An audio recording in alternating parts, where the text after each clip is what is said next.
There is a moment in life when you realize you've stopped trusting yourself. Not because you can't, but because somewhere along the way you started believing someone else knew better. Maybe it was a parent, a teacher, a partner, a friend.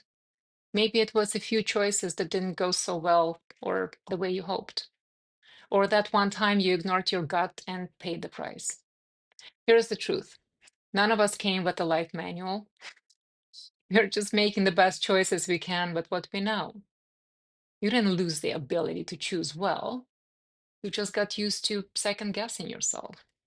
In my case, I grew up trusting that my parents knew what was best for me. And that's how I ended up married at 17 and giving birth to my daughter at 18 and a half. It's a dramatic experience, sure, but it taught me something big. Even without much life experience, my gut was already pointing me in the right direction. And that inner voice mattered. This isn't about blaming my parents. They did the best they knew how.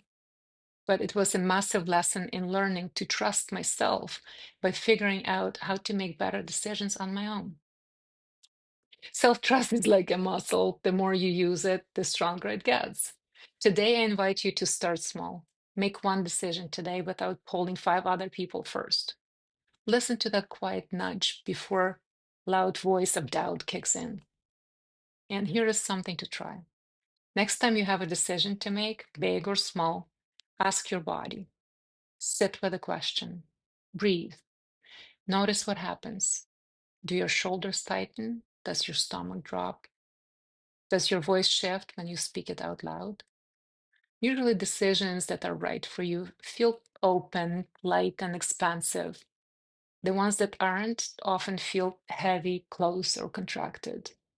Also, remember, your body tends to tell the truth quickly, but your mind can send you in loops, defending, justifying, or overcomplicating until you've talked yourself out of acting. That's the mind story. The body's signal is your compass. When you pause long enough to feel your way into an answer without rushing to decide, you give yourself the chance to hear you.